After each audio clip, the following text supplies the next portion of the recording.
Bismillahirrahmanirrahim. Assalamualaikum warahmatullahi wabarakatuh. Saya Bagasa Rasti Marfuatun dengan NIM 2202036031, Program Studi Hukum Ekonomi Syariah. Tujuan dibuatnya video ini yaitu untuk melengkapi tugas ulangan akhir semester dengan mata kuliah Hukum Kekayaan Intelektual yang diampu oleh Ibu Aprilianita Huslain, SHIMI. Video ini tentang hukum anti monopoli. Berikut pemaparan tentang materi hukum anti monopoli. Kemudian sebelum membahas secara mendalam tentang hukum anti monopoli, ada lebih baiknya kita mengetahui hubungan antara hukum anti monopoli dengan hukum kekayaan intelektual. Hukum anti monopoli dan hukum kekayaan intelektual pada dasarnya memiliki tujuan yang berbeda. Namun, keduanya memiliki hubungan keterkaitan satu sama lain. Hukum kekayaan intelektual memberikan hak eksklusif kepada pencipta sebagai intensif untuk selalu berinovasi dan menciptakan karya-karya baru. Hukum kekayaan intelektual juga memberikan hak untuk mengeksploitasi karya-karyanya selama jangka waktu tertentu. Namun, pemberian hak eksklusif ini dapat menimbulkan suatu masalah apabila hak tersebut digunakan untuk mengekang dalam persaingan usaha. Oleh karena itu, maka diciptakannya undang-undang anti monopoli dan persaingan usaha untuk mencegah dominasi pasar yang agar dapat menciptakan kegiatan usaha yang sehat. Peraturan hukum anti monopoli termuat dalam Undang-Undang Nomor 5 Tahun 1999. Dalam undang-undang tersebut menjelaskan tentang monopolis. Monopolis yaitu suatu kegiatan penguasaan atas produksi, pemasaran, dan penggunaan barang dan jasa yang dilakukan oleh satu atau beberapa kelompok pelaku usaha.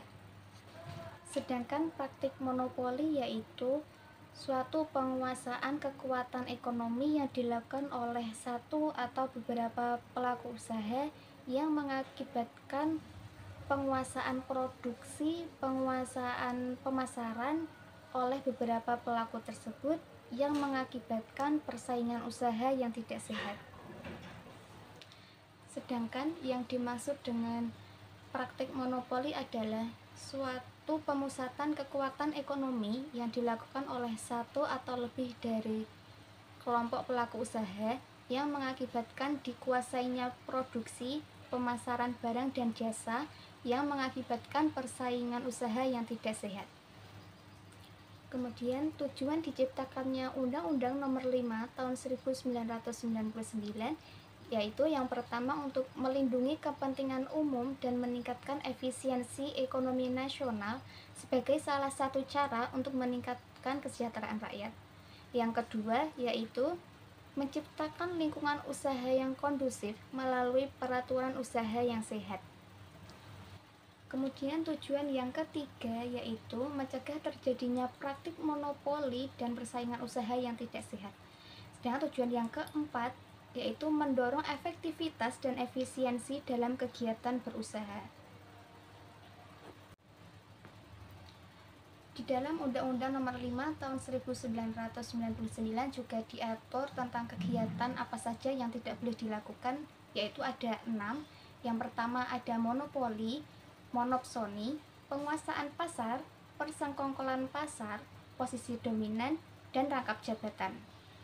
Kemudian untuk mencegah terjadinya praktik monopoli dan persaingan usaha yang tidak sehat, maka Indonesia menciptakan Komisi Pengawas Persaingan Usaha atau biasa disingkat dengan KPPU. KPPU sendiri berfungsi mengawasi dan menegakkan hukum larangan praktik monopoli dan persaingan usaha yang tidak sehat. Peraturan KPPU sendiri termuat di dalam Undang-Undang Nomor 1 Tahun 2014 tentang Organisasi dan Tata Kelola Komisi Pengawas Persaingan Usaha. Fungsi KPPU termuat di dalam pasal 3 yang menjelaskan ada 6 fungsi dari KPPU. Fungsi yang pertama yaitu pencegahan dan pengawasan praktik monopoli dan persaingan usaha yang tidak sehat. Fungsi yang kedua yaitu penegakan hukum praktik monopoli dan persaingan usaha yang tidak sehat.